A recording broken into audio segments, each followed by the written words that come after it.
Welcome to Strength Series with Jay. This show is about one thing, getting you strong.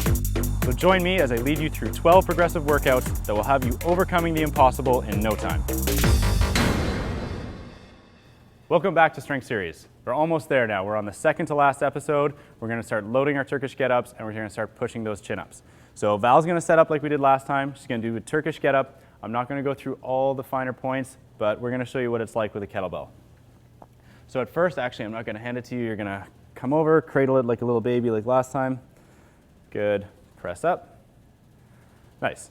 So one thing you can do, the only difference from last time is now you have some load coming down into this hand. Even though that hand on the ground is pushing the ground away and opening up, this hand you want to feel locked straight down and into your shoulder. So everything should be a nice bar right into that shoulder socket. So Val will just take us through a Turkish get-up again.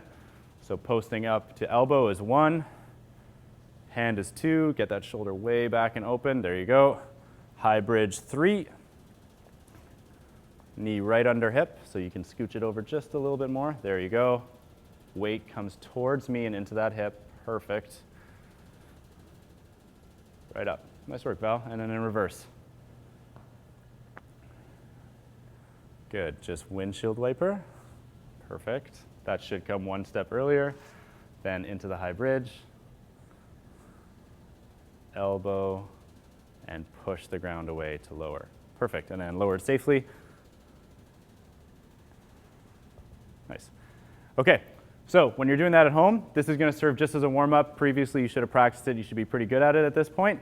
You're gonna do 2 consecutive on one side, so where Val put that away, and should have put it away on that side.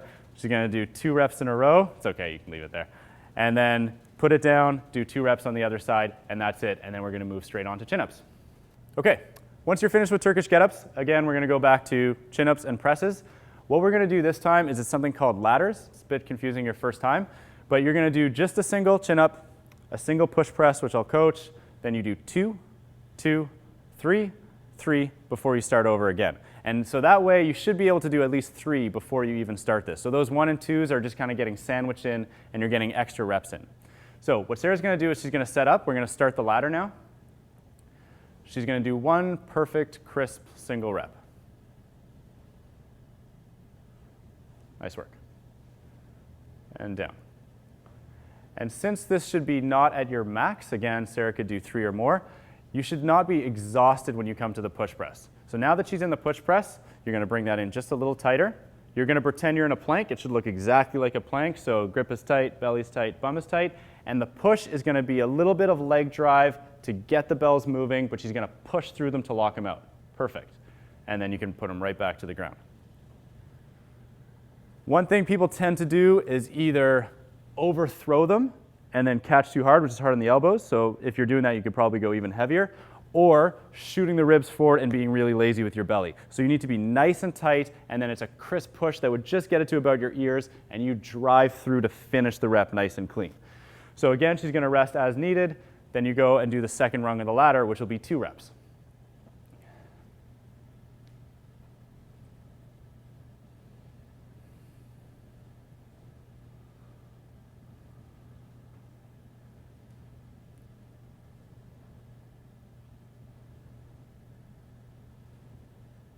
Nice work. And just finish off with presses.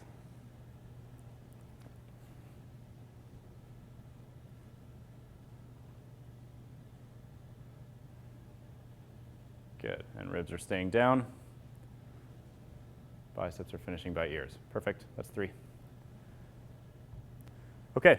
So once you've completed 1 ladder, so again, 1, 1, 2, 2, 3, 3, you rest again as needed, and then you do a whole other ladder.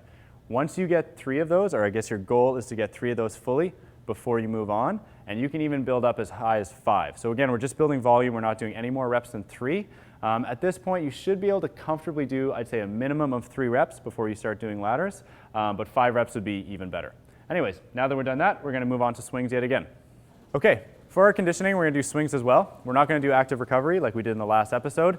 We're going to do something called minute on the minute. So how this would work at home is you're going to set a timer, and at the beginning of every minute, you're gonna do swings. How many swings is up to you. We're looking for that 10 to 20 rep range. I would start off at the lowest one, being 10 on your first time, and then you're gonna run that for 10 minutes. So again, you're swinging at the top of every minute, 10 swings for 10 minutes, so that's 10 sets. Eventually what you're gonna do is work your way up to 20. That takes about 30 seconds. So what happens at that point is you're gonna be swinging for 30 seconds, relaxing for 30 seconds for 100 reps. So just make sure you're ready for that. So Lori's gonna set up to do the swings here. She's gonna have it about a foot away from her, long through her spine. She's gonna get way into her hamstrings, and she's gonna do a crisp 10 swings, squeezing her bum really hard, maybe hips forward just a little bit more, and shoulders down. There, good. Powerful exhales.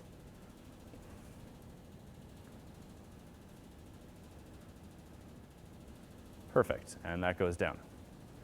So the timer would keep running at that point. This probably took 15 seconds, so she'd be resting for about 45 seconds. When you're doing this, I would again start at 10, and then you can start adding reps every time you come back to it. So the next time you can do 11 each set, you can do 12 each set, you can bump right up to 15 if it's really easy, or you can just add 1 rep at a time. So you can do 11 on the first one, 10s all the way through.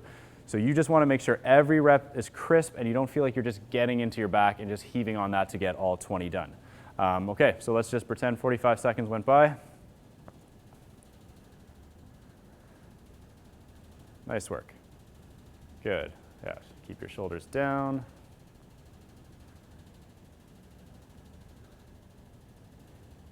Looks good, Lori. Keep that up. Good. And park the bell. Okay, so once you can do 20 reps at the beginning of every minute for 10 minutes, so that comes to 200 swings, and they're all crisp, then you know it's time for a heavier kettlebell. So that's it for this week. Join us next time for our final episode. Thanks.